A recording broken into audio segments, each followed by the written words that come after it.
നമസ്കാരം. Daily news ശുഭദിനത്തിലേക്ക് സ്വാഗതം. പഴയ വർഷം കഴിഞ്ഞു. നഷ്ടങ്ങൾ, പരാജയങ്ങൾ, കാണാതെ പോയ അവസരങ്ങൾ എല്ലാം കഴിഞ്ഞുപോയി. പുതിയ വർഷം നമുക്ക് മുന്നിൽ വന്നു നിൽക്കുന്നു.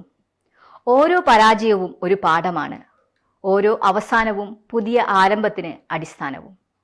ഇന്നത്തെ ശുഭദിന ചിന്തയിലേക്ക്. ഡെയിലി ന്യൂസ് ശുഭദിനം നിങ്ങൾക്കായി അവതരിപ്പിക്കുന്നത് ജോയ ലൂക്കാസ്.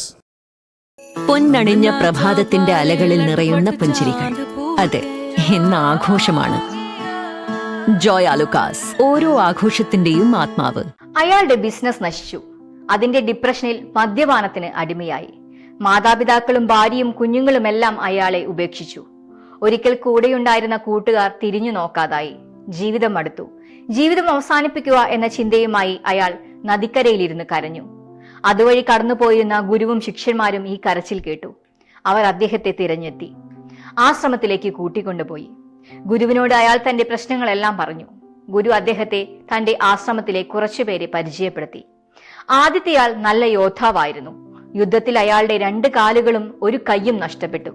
ഗുരു ചോദിച്ചു, ഈ യോദ്ധാവിനേക്കാൾ ശാരീരികമായി നീ സന്തോഷവാനാണോ അതോ ദുഃഖിതനാണോ?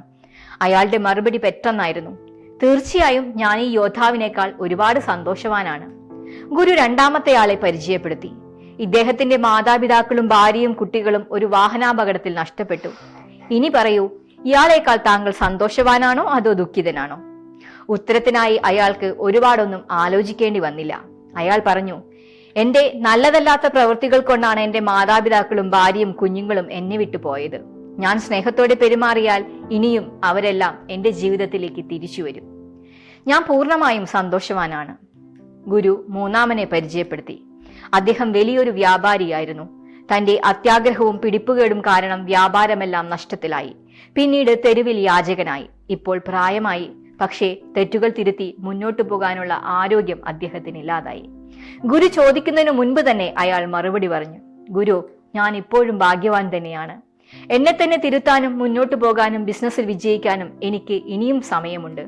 ഒരു പുഞ്ചിരിയോടെ ഗുരു പറഞ്ഞു, പകലിന് ശേഷം രാത്രി വരുന്നത് പോലെ രാത്രിക്ക് ശേഷം ഒരു പകൽ കടന്നു വരും. മാറ്റം ഈ ലോകത്തിന്റെ ശാശ്വത സത്യമാണ്. സ്വയം വിചിന്തനം ചെയ്യുക. പ്രവർത്തനങ്ങളിൽ തെറ്റുകൾ സംഭവിച്ചാൽ അത് തിരുത്താൻ മനസ്സിനെ പാകപ്പെടുത്തുക. ഗുരു പറഞ്ഞു നിർത്തി. അതെ, നല്ലത് വരും, മോശം വരും, അഭിനന്ദനങ്ങൾ വരും, വിമർശനങ്ങൾ വരും. എല്ലാം സ്വീകരിക്കുക. തിരുത്തേണ്ടടുത്ത് തിരുത്തലുകൾ വരുത്തുക. മുന്നോട്ട് തന്നെ പോവുക. പുതിയ വർഷം, പുതിയ ആരംഭം. ശുഭദിനം. ഡെയിലി ന്യൂസ് ശുഭദിനം നിങ്ങൾക്കായി അവതരിപ്പിക്കുന്നത് ജോയ ലൂക്കാസ്.